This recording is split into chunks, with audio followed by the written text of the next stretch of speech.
Hey everybody, it's Harry from Sir Daddy BBQ, the YouTube channel that teaches you how to master barbecue so you can spread barbecue love. You guys know that I love curries, and I got a lot of good reaction from the folks who saw my curry episodes. So I'm going to take it a little bit further, combining some best of American barbecue with some Asian style curries. Today I'm going to show you guys how we make a from scratch Singapore style smoked pork belly curry. I used to work in Singapore and work for Asian Airlines, and this is something that we used to make when we were living there. It's this really simple recipe if you're from that part of the world, and I know that if you're from middle of America, some of these ingredients are not that easy to find, but I'm going to try to kind of make it simple to show you what are the ingredients you need and what are some of the optional ones if you cannot find them at all. We're going to smoke this pork belly in the Smoke Fire EX6. Get it to be a nice and tender. We're going to make a sauce, and we're going to combine the two to show you how we make a Singapore style smoked pork belly curry. I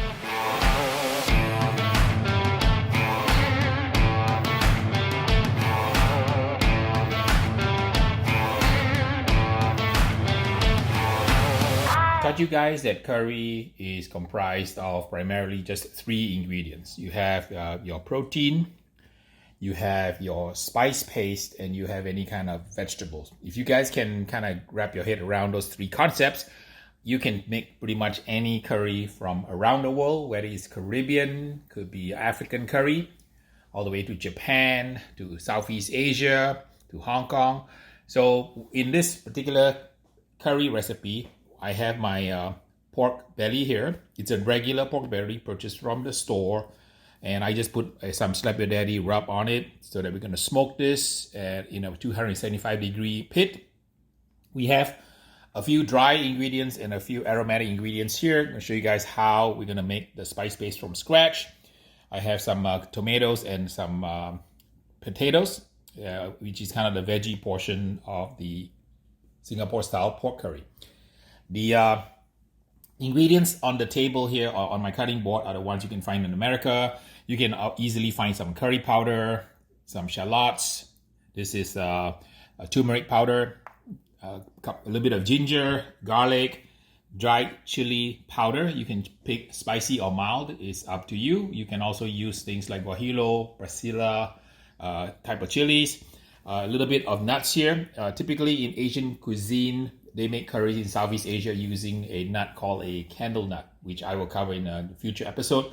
But for now, just keep it simple. I just have some hazelnuts. This is used to provide texture and creaminess to the curry. And that's the secret of the black belt trick for making some Asian style curry, and just some onion. So these are the regular ingredients you can find anywhere in America. I added three ingredients that are not so common, but you can still find them. This one is curry leaves. So I live in Diamond Bar, and there's a large Indian community.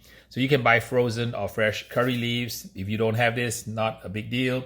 This is a kind of a special ginger. This is called galangang. Galangang is kind of like a fragrant ginger, slightly different flavor than the regular ginger here. And then as an optional piece, you have a little piece of umami flavor.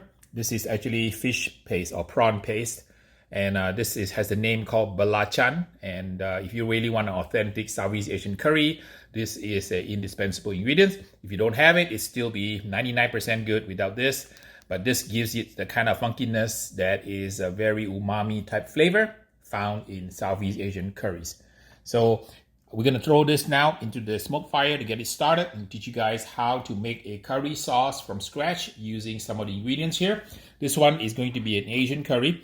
So instead of using any kind of dairy or the yogurt, we're going to be using some coconut milk that comes from a can. So you can make your own coconut milk. In Asia, everybody kind of squeezes their coconut milk fresh, but in America, it's a lot easier to just buy a can of coconut milk. We're going to smoke the pork belly in the EX6, and I just finished cleaning it, and it just takes a little bit of trouble to clean it.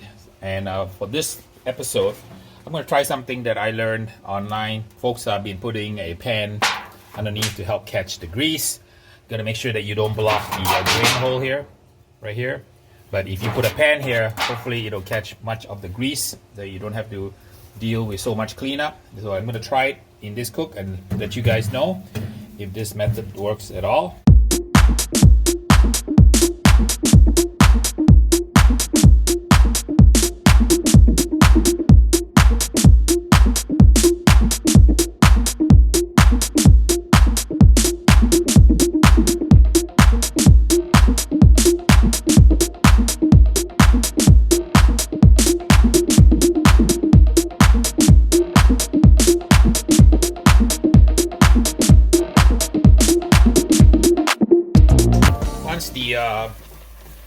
aromatics have a little bit of color and aroma, you can add some of the dry spices now. I'm going to add the curry powder, about 2 tablespoons here. More or less, if you like more curry powder, you can add more. But some people like a very dry curry, some people like a very strong curry, so it's up to you. I'm going to dilute it with a little bit of coconut milk. So what happens is the secret is to slowly simmer the coconut milk, because as the coconut milk simmers, it releases oils. So you get your own homemade coconut oil, and that coconut oil is very fragrant and it works really well to build the base of your curry. The key to cooking curry is building the aromatic base, getting the liquids and getting the stocks done, and then getting the protein perfectly cooked. So that was the curry powder. I'm going to add now the 2 tablespoons of chili. In Asia, there is an abundance of fresh red chilies, and that's typically how this dish is made. But I'm in America, red chilies are hard to find. I think that all the red jalapenos in America are all taken by sriracha to make the sriracha sauce. Not that easy to find red jalapenos or red chili for that matter. A lot of chili in America is green, so green chili won't work for this. So we're gonna add a dry chili. This one is a discount store bought brand chili, mild chili powder, mild California chili powder to be exact. And we're gonna add in about a teaspoon of turmeric. Keep simmering and sauteing. This is the part where you have to be careful. It's kind of like cooking grits. You really have to watch it. You have to keep stirring it, and you have to make sure that the curry does not burn. So adjust your heat accordingly. I'm turning the heat down now that it's reached a simmer. I'm going to turn the heat down to about like a medium low. You do not want to burn the spice paste. Very important, because if you burn the spice paste, you got to start over. I'm sorry. So the coconut milk is the secret to allow the spices to slowly reach their full potential in aroma. This requires love, care. That's why cooking curry is very therapeutic. You get to coax the sauce into absolute curry heaven, and maybe that's why I like it so much. Kind of like cooking barbecue. Barbecue requires TLC, care, love. Cooking curry is the same way. You need to keep watching the preparation of the base, which is the curry paste. I've shown you guys before in the past, you can buy the curry paste already in a jar, and you've seen my previous episodes. But in this episode, I want to kind of take you through the process of cooking the base from scratch. If you want to buy the one already pre-made from the store, knock yourself out, go ahead and do that. I'm not going to complain. But for those of you who want to know how to make curry from scratch, this episode is for you. We'll keep simmering under low heat until the curry has developed a little bit of what we call a maturity with the curry. The oils have started to come out, the spices have started to blend with the flavor. This will be the base for our Singapore style pork belly curry. If your curry is a little dry, you can add a little bit of oil to continue to saute. You can add my curry leaves. Whatever excess oil you have in your curry, it's okay, because kind of like the way we save our brisket injection. Once you finish cooking the curry and then you defat the curry by taking all the oil out, you can save the oil in the refrigerator and use it for the next curry. That's how you get a jump start on your curries, by using some of the oil from a previous curry. I like to saute my curry kind of like a spaghetti sauce. I cook it for a long time under the low simmer. The longer you cook it, the more mature the flavor becomes. What you're trying to do is you're cooking out the rawness from the chili and the spices. So the dry spices have a certain amount of rawness to it, and you can taste that when you have a very nice mellow chili and curry flavors that have infused into the slurry. You're gonna get a wonderful rich aroma of that wonderful curry sauce flavor from this dish. Our smoke fire is at 275. Pork butt in. The key to cooking this is to let the curry reduce so that it gets to a nice consistency. All the flavor from all the spices and wet ingredients end up in the sauce here. So we're making kind of like a curry sauce. Once we get the pork smoked, the pork will sit in here to infuse the curry with all that wonderful pork goodness. The pork butt is getting beautiful. Spray a little bit of water.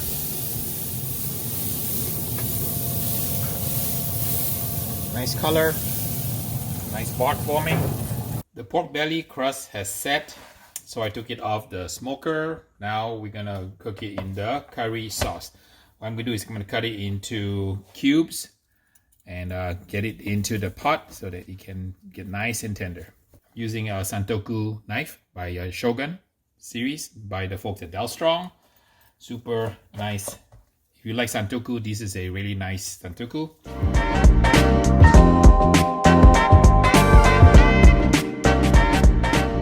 The smoke fire has cooled down, and let's see if our little mod worked with the cake pan at the bottom. And I'll check the oil pan. Very little oil, just a little bit of ash. I think it worked. Very little oil underneath, everything caught in the cake pan, and it's all good. So it worked. So for those of you who want to ease the cleanup, stick a cake pan underneath because it works. So this hack that I saw online works. So if you have a smoke fire, go ahead and try this out at home. I added the pork belly to it. Now we're gonna add some seasoning. So we're gonna let this simmer for a few hours. I'm gonna add some the dark soy sauce. Kind of have the molassy sweetness to it. About probably, let's say, 3 tablespoons of this. It's also called kicap manis in Indonesian and Filipino cuisine, but it's basically a sweet soy sauce, kind of like very much like molasses. Add a little bit of soy sauce, about 3 tablespoons, and a little bit of fish sauce. Just a dash, maybe about 2. This is pretty strong. It's a nice flavor. Add a little bit of finely ground black pepper.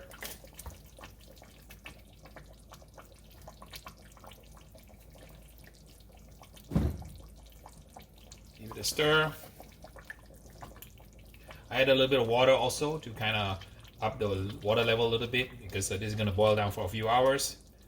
And all that pork flavor is going to go into the curry stock here. And it's going to be absolutely wonderful. We cook until the pork belly is tender. And then we're going to add the tomatoes and then add the potatoes at the end. I like to cook my potatoes until they are a little bit not too mushy. So we'll let this sit. If you don't want to cook it on the stove, you can cover it, put it in the oven, and run it at around 300 degrees, 325. For several hours to get it nice and tender, and your curry will be absolutely amazing. This is how the Singapore curry looks like after about 3.5 hours simmer. It took about 2 hours to get the pork to crust up, and we put it into the sauce, simmered it for about 3.5 hours until it's super duper pork tender.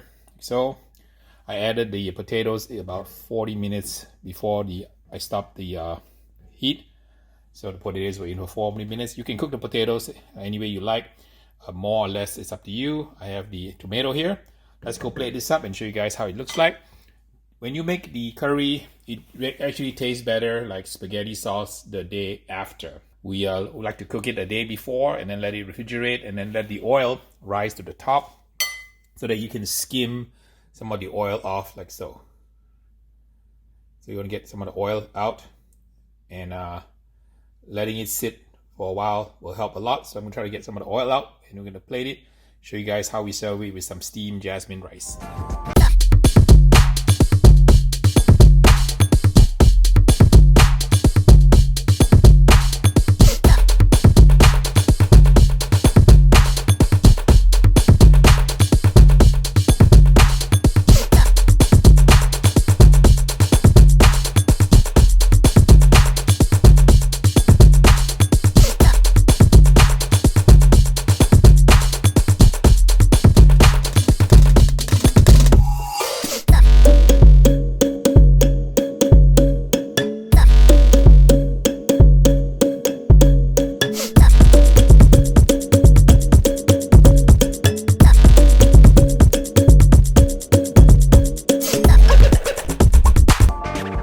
Here's the completed dish. It looks like $1 million. The Singapore pork belly curry, and we took about 2 hours to get the pork belly to crust in the pit.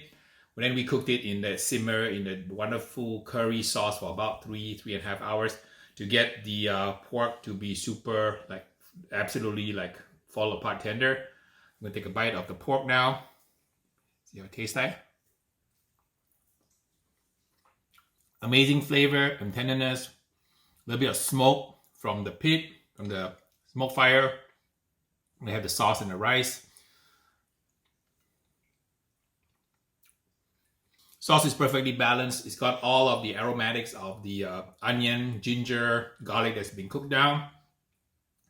What you want to do is before you serve the sauce, always taste the sauce and then adjust final seasonings. Sometimes it needs a touch of brown sugar, a touch of honey, a little bit more soy sauce, just a little bit more of the fish sauce. But you get the idea. You want to adjust the flavors to your final taste here. This is so good. I'm going to have a second bite. Wow. I can just drink that sauce by itself. Here's the potato. I cooked it about 45 minutes. You cook it traditionally to the kind of tenderness you like. Most people like it kind of tender. I like it extra soft like this. So that's kind of how I like my potato. Absolutely wonderful. I'll show you guys how beautiful this piece of pork looks here. Look at that. That's absolutely gorgeous Singapore pork belly curry. Absolutely fantastic. We have a second bite now. It's so good. Wow, that is like, that piece was better than my first piece. And just melt in your mouth tender. Not that hard to do. You saw me do it from scratch. Cook in the smoke fire and then also cook on the stove to get the sauce to render properly. This has been cooked about 5 hours.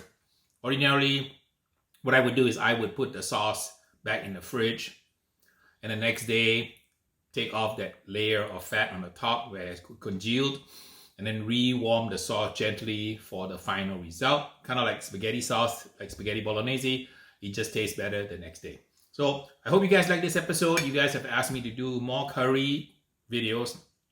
I have probably hundreds of curry recipes I can cook around the world. So my barbecue channel is kind of slowly morphing on the days that I'm not posting barbecue videos into something I really love to cook, which is curry. I love curry as much, if not more, than cooking barbecue. So enough talking on my part. Beans, you want to try curry? You know, Beans is the brisket dog. He eats barbecue, he eats meat. I do not know how he's going to react to curry, but I'm going to find out with you together as we feed him some of the pork belly curry. You want some Singapore pork belly curry, Beans? He's looking at me now, so let's give him a shot and see what happens. So we made you some Singapore curry pork belly. I don't usually feed you curry, but hey, that's always the first time, right? We have rice, we have meat, tomato, and potato. All right, go. Ooh, he's eating the rice.